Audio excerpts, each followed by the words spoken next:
Recording by Anthony Ryan. The Trial for Murder by Charles Dickens. I have always noticed a prevalent want of courage, even among persons of superior intelligence and culture, as to imparting their own psychological experiences when those have been of a strange sort. Almost all men are afraid that what they could relate in such wise would find no parallel or response in a listener's internal life, and might be suspected or laughed at. A truthful traveller, who should have seen some extraordinary creature in the likeness of a sea serpent, would have no fear of mentioning it, but the same traveller, having had some singular presentiment, impulse, vagary of thought, vision, so-called, dream, or other remarkable mental impression, would hesitate considerably before he would own to it.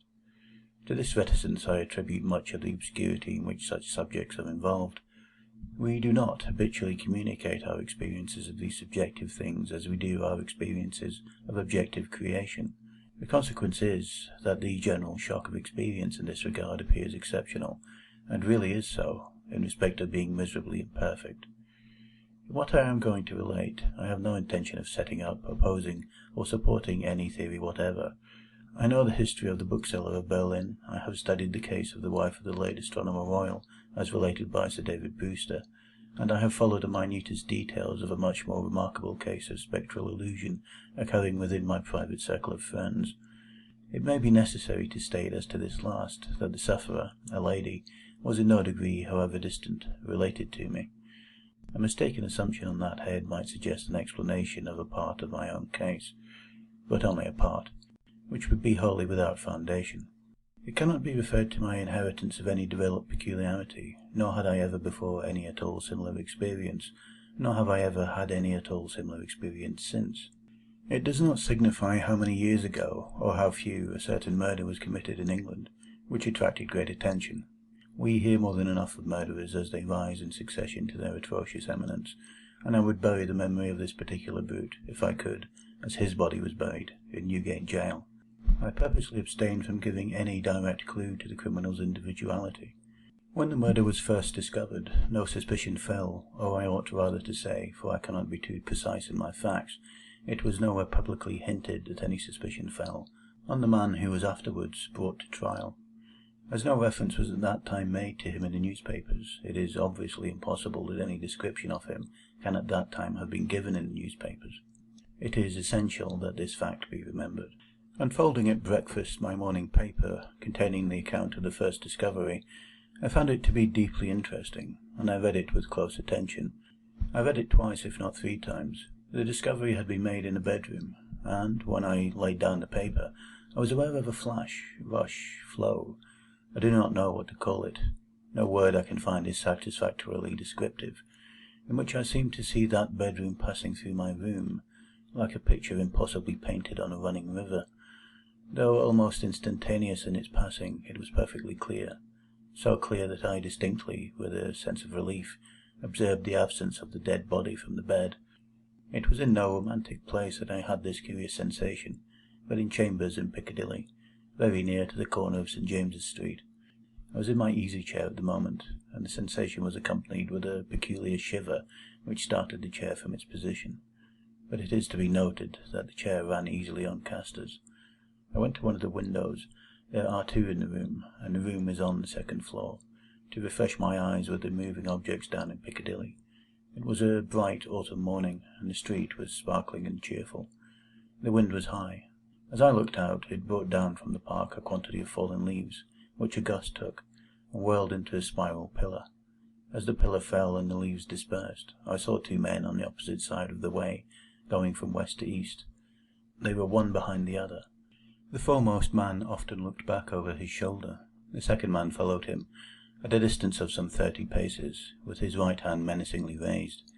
First, the singularity and steadiness of this threatening gesture in so public a thoroughfare attracted my attention, and next the more remarkable circumstance that nobody heeded it.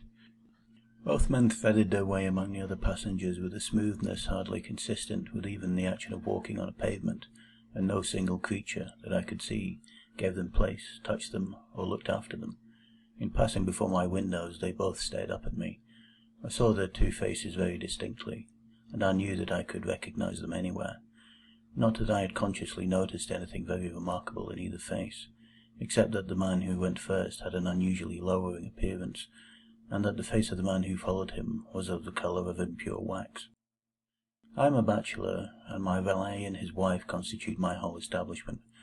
My occupation is in a certain branch bank, and I wish that my duties as head of a department were as light as they are popularly supposed to be. They kept me in town that autumn, when I stood in need of change. I was not ill, but I was not well. My reader is to make the most that can be reasonably made of my feeling jaded, having a depressing sense upon me of a monotonous life, and being slightly dyspeptic. I am assured by my renowned doctor that my real state of health at that time justifies no stronger description, and I quote his own from his written answer to my request for it. As the circumstances of the murder, gradually unravelling, took stronger and stronger possession of the public mind, I kept them away from mine by knowing as little about them as was possible in the midst of the universal excitement. But I knew that a verdict of wilful murder had been found against the suspected murderer, and that he had been committed to Newgate for trial. I also knew that his trial had been postponed over 1 sessions of the Central Criminal Court, on the grounds of general prejudice, and want of time for the preparation of the defence. I may further have known, but I believe I did not, when, or about when, the sessions to which his trial stood postponed would come on. My sitting-room, bedroom, and dressing-room are all on one floor. With the last there is no communication but through the bedroom. True, there is a door in it, once communicating with the staircase, but a part of the fitting of my bath has been, and had then been for some years, fixed across it. At the same period, and as a part of the same arrangement, the door had been nailed up and canvassed over. I was standing in my bedroom late one night, giving some directions to my servant before he went to bed. My face was towards the only available door of communication with the dressing-room, and it was closed. My servant's back was towards that door. While I was speaking to him, I saw it open, and a man look in, who very earnestly and mysteriously beckoned to me. That man was the man who had gone second of the two along Piccadilly, and whose face was the colour of impure wax.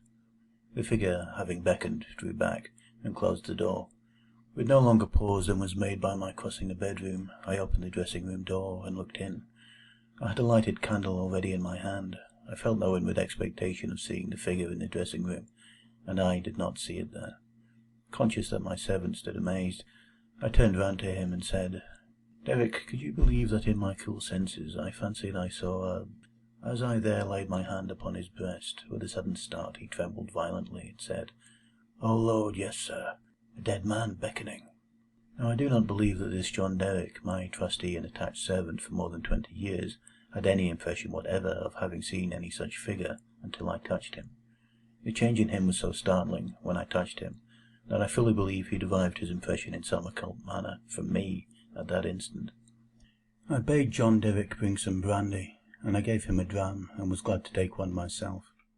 Of what had preceded the night's phenomenon I told him not a single word. Reflecting on it, I was absolutely certain that I had never seen that face before, except on the one occasion in Piccadilly.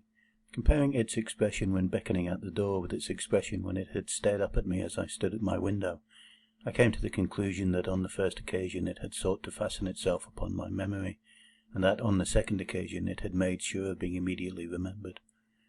I was not very comfortable that night, though I felt a certainty, difficult to explain, that the figure would not return. At daylight I fell into a heavy sleep, from which I was awakened by John Derrick's coming to my bedside with a paper in his hand. This paper, it appeared, had been the subject of an altercation at the door between its bearer and my servant. It was a summons to me to serve upon a jury at the forthcoming sessions of the Central Criminal Court at the Old Bailey. I had never before been summoned on such a jury, as John Derrick well knew. He believed, I am not certain at this hour whether with reason or otherwise, that class of jurors were customarily chosen on a lower qualification than mine, and he had at first refused to accept the summons. The man who served it had taken the matter very coolly. He had said that my attendance or non-attendance was nothing to him. There the summons was, and I should deal with it at my own peril, and not at his. For a day or two I was undecided whether to respond to this call, or take no notice of it. I was not conscious of the slightest mysterious bias, influence, or attraction, one way or other. Of that I am as strictly sure as of every other statement that I make here. Ultimately I decided, as a break in the monotony of my life, that I would go. The appointed morning was a raw morning in the month of November. There was a dense brown fog in Piccadilly, and it became positively black and, in the last degree, oppressive east of Temple Bar. I found the passages and staircases of the courthouse flaringly lighted with gas, and the court itself similarly illuminated. I think that, until I was conducted by officers into the old court and saw its crowded state, I did not know that the murderer was to be tried that day.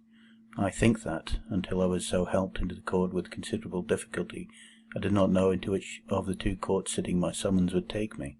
But this must not be received as a positive assertion, for I am not completely satisfied in my mind on either point. I took my seat in the place appropriated to jurors in waiting, and I looked about the court as well as I could through the cloud of fog and breath that was heavy in it. I noticed a black vapour hanging like a murky curtain outside the great windows, and I noticed the stifled sound of wheels on the straw or tan that was littered in the street, also the hum of the people gathered there, which a shrill whistle or a louder song or hail than the rest occasionally pierced. Soon afterwards the judges, 2 in number, entered and took their seats. The buzz in the court was awfully hushed. The direction was given to put the murderer to the bar. He appeared there, and in that same instant I recognized in him the first of the 2 men who had gone down Piccadilly. If my name had been called then, I doubt if I could have answered to it audibly, but it was called about 6th or 8th in the panel, and I was by that time able to say, "Here." Now observe, as I stepped into the box, the prisoner, who had been looking on attentively, but with no sign of concern, became violently agitated, and beckoned to his attorney. The prisoner's wish to challenge me was so manifest that it occasioned a pause, during which the attorney, with his hand upon the dock, whispered with his client and shook his head. I afterwards had it from that gentleman that the prisoner's first affrighted words to him were, "At all hazards challenge that man," but that, as he would give no reason for it, and admitted that he had not even known my name until he heard it called and I appeared, it was not done. Both on the ground already explained, that I wished to avoid reviving the unwholesome memory of that murderer, and also because a detailed account of his long trial is by no means indispensable to my narrative, I shall confine myself closely to such incidents in the 10 days and nights during which we, the jury, were kept together, as directly bear on my own curious personal experience. It is in that, and not in the murderer, that I seek to interest my reader. It is to that, and not to a page of the Newgate calendar, that I beg attention. I was chosen foreman of the jury. On the second morning of the trial, after evidence had been taken for 2 hours, I heard the church clock strike. I happened to cast my eyes over my brother jurymen. I found an inexplicable difficulty in counting them. I counted them several times, yet always with the same difficulty. In short, I made them one too many. I touched the brother juryman whose place was next to me, and I whispered to him, "Oblige me by counting us." He looked surprised by the request, but turned his head and counted. "Why," says he suddenly, "we are but no, it's not possible. No, we are 12. According to my counting that day, we were always right in detail, but in the gross we were always one too many. There was no appearance, no figure to account for it, but I had now an inward foreshadowing of the figure that was surely coming. The jury were housed at the London Tavern. We all slept in one large room on separate tables, and we were constantly in the charge and under the eye of the officer sworn to hold us in safe keeping. I see no reason for suppressing the real name of that officer. He was intelligent, highly polite, and obliging, and, I was glad to hear, much respected in the city. He had an agreeable presence, good eyes, enviable black whiskers, and a fine sonorous voice. His name was Mr. Harker.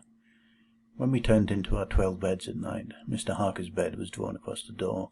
On the night of the second day, not being disposed to lie down, and seeing Mr. Harker sitting on his bed, I went and sat beside him, and offered him a pinch of snuff. As Mr. Harker's hand touched mine in taking it from my box, a peculiar shiver crossed him, and he said, "Who is this?" Following Mr. Harker's eyes, and looking across the room, I saw again the figure I expected, the second of the 2 men who had gone down Piccadilly. I rose, and advanced a few steps, then stopped, and looked round at Mr. Harker. He was quite unconcerned, laughed, and said in a pleasant way, "I thought for a moment we had a 13th juryman without a bed, but I see it is the moonlight." Making no revelation to Mr. Harker, but inviting him to take a walk with me to the end of the room, I watched what the figure did. It stood for a few moments by the bedside of each of my 11 brother jurymen, close to the pillow. It always went to the right-hand side of the bed, and always passed out crossing the foot of the next bed. It seemed, from the action of the head, merely to look down pensively at each recumbent figure. It took no notice of me or of my bed, which was that nearest to Mr. Harker's. It seemed to go out where the moonlight came in, through a high window, as by an aerial flight of stairs. Next morning at breakfast, it appeared that everybody present had dreamed of the murdered man last night, except myself and Mr. Harker. I now felt as convinced that the second man who had gone down Piccadilly was the murdered man, so to speak, as if it had been borne into my comprehension by his immediate testimony. But even this took place, and in a manner for which I was not at all prepared. On the 5th day of the trial, when the case for the prosecution was drawing to a close, a miniature of the murdered man, missing from his bedroom upon the discovery of the deed, and afterwards found in a hiding-place where the murderer had been seen digging, was put in evidence. Having been identified by the witness under examination, it was handed up to the bench, and thence handed down to be inspected by the jury. As an officer in a black gown was making his way with it across to me, the figure of the second man who had gone down Piccadilly impetuously started from the crowd, caught the miniature from the officer, and gave it to me with his own hands, at the same time saying, in a low and hollow tone, before I saw the miniature, which was in the locket, "I was younger then, and my face was not then drained of blood." It also came between me and the brother juryman to whom I would have given the miniature, and between him and the brother juryman to whom he would have given it, and so passed it on through the whole of our number, and back into my possession. Not one of them, however, detected this. At table, and generally when we were shut up together in Mr. Harker's custody, we had from the first naturally discussed the day's proceedings a good deal. On that 5th day, the case for the prosecution being closed, and we having that side of the question in a completed shape before us, our discussion was more animated and serious. Among our number was a vestryman, the densest idiot I have ever seen at large, who met the plainest evidence with the most preposterous objections, and who was sided with by 2 flabby parochial parasites, all the 3 impanelled from a district so delivered over to fever that they ought to have been upon their own trial for 500 murders. When these mischievous blockheads were at their loudest, which was towards midnight, while some of us were already preparing for bed, I again saw the murdered man. He stood grimly behind them, beckoning to me. On my going towards them, and striking into the conversation, he immediately retired. This was the beginning of a separate series of appearances, confined to that long room in which we were confined. Whenever a knot of my brother jurymen laid their heads together, I saw the head of the murdered man among theirs. Whenever their comparison of notes was going against him, he would solemnly and irresistibly beckon to me. It will be borne in mind that down to the production of the miniature on the 5th day of the trial, I had never seen the appearance in court. 3 changes occurred now that we entered on the case for the defence. 2 of them I will mention together. First, the figure was now in court continually, and it never there addressed itself to me, but always to the person who was speaking at the time. For instance, the throat of the murdered man had been cut straight across. In the opening speech for the defence it was suggested that the deceased might have cut his own throat. At that very moment the figure, with its throat in the dreadful condition referred to, this it had concealed before, stood at the speaker's elbow, motioning across and across its windpipe, now with the right hand, now with the left, vigorously suggesting to the speaker himself the impossibility of such a wound having been self-inflicted by either hand. For another instance, a witness to character, a woman, deposed to the prisoner's being the most amiable of mankind. The figure at that instant stood on the floor before her, looking her full in the face, and pointing out the prisoner's evil countenance with an extended arm and an outstretched finger. The third change now to be added impressed me strongly as the most marked and striking of all. I do not theorize upon it, I accurately state it, and there leave it. Although the appearance was not itself perceived by those whom it addressed, its coming close to such persons was invariably attended by some trepidation or disturbance on their part. It seemed to me as if it were prevented, by laws to which I was not amenable, from freely revealing itself to others, and yet as if it could invisibly, dumbly, and darkly overshadow their minds. When the leading counsel for the defence suggested that hypothesis of suicide, and the figure stood at the learned gentleman's elbow, frightfully sawing at its severed throat, it is undeniable that the counsel faltered in his speech, lost for a few seconds the thread of his ingenious discourse, wiped his forehead with his handkerchief, and turned extremely pale. When the witness to character was confronted by the appearance, her eyes most certainly did follow the direction of its pointed finger, and rest in great hesitation and trouble upon the prisoner's face. 2 additional illustrations will suffice. On the 8th day of the trial, after the pause which was every day made early in the afternoon for a few minutes' rest and refreshment, I came back into court with the rest of the jury some little time before the return of the judges. Standing up in the box and looking about me, I thought the figure was not there until, chancing to raise my eyes to the gallery, I saw it bending forward and leaning over a very decent woman, as if to assure itself whether the judges had resumed their seats or not.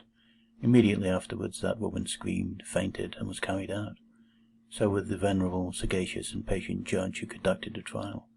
When the case was over, and he settled himself and his papers to sum up, the murdered man, entering by the judge's door, advanced to his lordship's desk, and looked eagerly over his shoulder at the pages of his notes, which he was turning. A change came over his lordship's face. His hand stopped. The peculiar shiver that I knew so well passed over him. He faltered.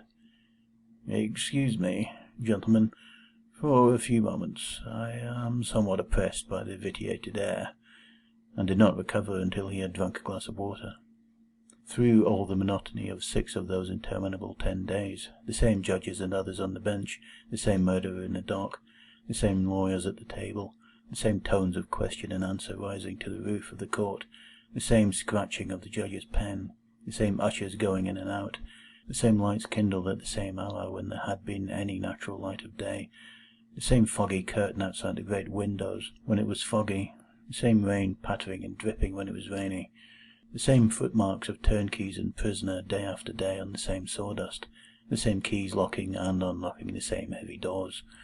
Through all the wearisome monotony which made me feel as if I had been foreman of the jury for a vast period of time, and Piccadilly had flourished coevally with Babylon, the murdered man never lost one trace of his distinctness in my eyes, nor was he at any moment less distinct than anybody else. I must omit, as a matter of fact, that I never once saw the appearance, which I call by the name of the murdered man, look at the murderer. Again and again I wondered, why does he not? But he never did. Nor did he look at me, after the production of the miniature, until the last closing minutes of the trial arrived. We retired to consider, at 7 minutes before 10 at night. The idiotic vestryman and his 2 parochial parasites gave us so much trouble that we twice returned to court to beg to have certain extracts from the judge's notes reread. 9 of us had not the smallest doubt about those passages, neither, I believe, had anyone in the court. The dunder-headed triumvirate, having no idea but obstruction, disputed them for that very reason. At length we prevailed, and finally the jury returned into court at 10 minutes past 12. The murdered man at that time stood directly opposite the jury box, on the other side of the court. As I took my place, his eyes rested on mine with great attention. He seemed satisfied, and slowly shook a great grey veil, which he carried on his arm for the first time, over his head and whole form. As I gave in our verdict, guilty, the veil collapsed, all was gone, and his place was empty. The murderer, being asked by the judge, according to usage, whether he had anything to say before sentence of death should be passed upon him, indistinctly muttered something which was described in the leading newspapers of the following day as a few rambling, incoherent, and half-audible words, in which he was understood to complain that he had not had a fair trial, because the foreman of the jury was prepossessed against him. The remarkable declaration that he really made was this: "My lord, I knew I was a doomed man when the foreman of the jury came into the box. My lord, I knew he would never let me off, because, before I was taken, he somehow got to my bedside in the night, woke me, and put a rope round my neck." End of The Trial for Murder by Charles Dickens.